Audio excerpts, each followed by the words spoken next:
Produk terbaru Google, Fitbit Air, hari ini rilis dan beritanya ramai banget di X bahwa ini akan menjadi direct kompetitornya untuk Whoop. Buat gue ini cukup big news karena Whoop ini dianggap sebagai sebuah company yang cukup bermasalah di luar negeri gitu ya. Dan kenapa pertanyaannya? Ayo kita coba bahas bareng-bareng. Halo semuanya, kenalin nama gue Dadi Dakrisman, saya adalah seorang product manager, sudah berpengalaman selama 3 tahun lebih di bidang produk dan juga health tech, dan kali ini gue mau bahas tentang Whoop dan juga Fitbit. So, kebetulan gue kerja di health tech dan akhir-akhir ini Whoop lagi sering bikin banget berita yang menurut gue tuh cukup yang gak mengenakan sebenarnya. Mereka saling menyerang company lain karena desainnya itu mirip sama produknya mereka katanya. Terus kenapa menurut gue ini penting banget gitu? Soalnya kebanyakan app itu pasti akan memiliki desain yang serupa gitu. Coba aja lihat deh layoutnya Grab, Gojek, dan juga Maxim itu.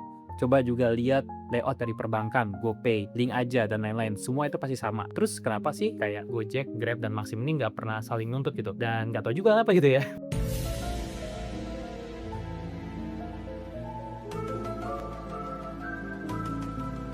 Menurut gue sih, gue juga bingung kenapa nggak ngasih dituntut. Dan menurut gue sih emang gak jelas aja si Whoop ini gitu loh. Nah, kemudian dari salah satu company yang pernah dituntut Whoop, yaitu adalah Bevolve, bikin announcement di YouTube mereka, dan mereka coba untuk ngebandingin sebenarnya apa sih yang bikin mereka itu dituntut sama Whoop, mulai dari desainnya, ikonnya, dan juga bentuk teks yang menurut gue ini sangat gak masuk akal lah gitu. So, buat gue berdasarkan dari riset yang sudah dilakukan oleh si Bevolve tersebut gitu ya, bisa dikonfirmasi bahwa tingkahnya si Whoop ini terbilang masih baru banget karena mereka bisa dapat funding sebesar $500 juta gitu. Jadinya mereka kayak lagi ngerasa di atas angin sih sebenarnya gitu. Dan menurut dia gitu ya, bisa dibilang Whoop ini lagi di atas angin banget dan bisa dibilang mau menjadi seorang major player di bidang wearable devices. Jadi, instead of funding investment yang dipakai buat ngebagusin produknya mereka, tapi mereka buat ngancurin brand lain. Nah, cuman pertanyaannya adalah gimana sih aturan di dalam dunia UI UX itu sendiri gitu? Berdasarkan pengalaman gue gitu ya, kita tuh nggak boleh ngopi 100% sama karena itu akan melanggar hak cipta orang lain. Icon yang disamain, teks yang disamain, even logo yang disamain, itu nggak boleh karena itu bisa dibilang kayak phishing gitu ya. Setiap company itu juga pasti ada yang namanya design system. Mereka pasti punya style yang mereka inginkan sendiri gitu. Seperti mau primary colornya itu apa, secondary colornya itu apa, terus typografinya mau pakai apa, fontnya mau pakai apa gitu. Jadi itu sesuatu yang nggak mungkin akan sama persis lah. Kecuali emang company-nya itu bener-bener ya mau nipu aja gitu. Jadi menurut gue tuh akan sangat kecil kemungkinannya untuk ngambil 100% sama persis gitu ya. Bahkan untuk seorang fresh graduate aja yang ngambil dari bootcamp gitu, maunya mereka tuh nge-redesign, bukan nge-recreate 100% gitu. So, selain itu, di dalam pekerjaan juga, metode copy paste dari desain ini juga sudah sangat wajar dan juga umum lah terjadi di mana-mana gitu. Copy design, edit dikit biar nggak kena hak ciptanya, terus kemudian dipublish. Soalnya, metode kayak gitu akan sangat mempermudah biaya. Nah, biaya ini itu nggak cuma sekedar duit teman-teman, tapi juga ada waktu yang dikeluarkan untuk ngelakuin riset tersebut, ada juga tenaga yang dikeluarkan untuk ngelakuin riset tersebut. Jadi, instead of kita ngelakuin riset di pasar, tanya apa kebutuhannya, seperti apa desain yang mau dibuat, mending lu copy aja langsung dari kompetitor lu daripada ribet-ribet, dan itu udah best practice yang ada di dunia saat ini. Ya udah kan, jadi ngapain ribet gitu loh. Datang dari company terbesar di dunia saat ini, Google, akhirnya tuh ngebawain sebuah ekosistem health mereka yang terbaru gitu. Nah, namanya itu adalah Fitbit Air yang seharga $99, yang emang lebih mahal $20 daripada Whoops.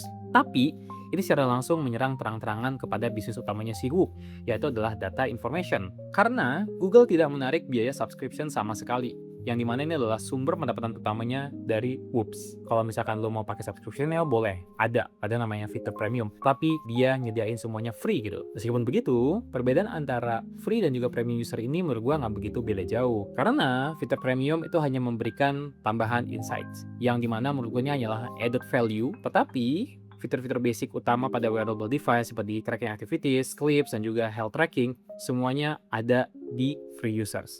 Jadi menurut gue itu bukan sesuatu yang gue rasa perlu kita kejar gitu kalau misalkan mau pakai Fitbit Air. Nah, sebenarnya gue cukup excited dengan rilisnya Fitbit Air karena gue juga cukup memperhatikan wearable device meskipun gue cuma pakai smartwatch aja. Smartwatch basic lah, ini cuma Redmi Watch 5. Tapi gue cukup penasaran apa yang akan dilakukan Whoop setelah melihat bisnisnya diserang secara langsung oleh kompetitornya sendiri yang dimana ini lebih gede lagi lawannya. So, as a conclusion, sebenarnya gue cukup penasaran dengan rilisnya Fitbit Air ini, seperti apa dia akan ada di pasar. Google bukanlah seorang produsen hardware, tapi seorang produsen software. Jadi gue ngerasa ini bisa dibilang cukup menarik untuk dilihat. Siapa sih yang mau pakai hardware Google selain Pixel gitu ya? Gue nggak tahu apakah ada orang lain selain pakai Pixel gitu, Google HomePod-nya lah, siapa atau apapun lah gitu, gue nggak tahu. Dan bagaimana reaksi Whoop atas rilisnya Fitbit Air yang bisa dibilang desain produk itu hampir banget mirip sama produk mereka? Apakah mereka akan nge Google juga? Kalau misalkan iya, ini akan jadi babak baru buat Whoops untuk bisa bertahan di market wearable device. Menurut lu siapa yang akan bertahan di market? Apakah Google? Apakah Whoop? Coba tulis di kolom komentar. And see you on another video.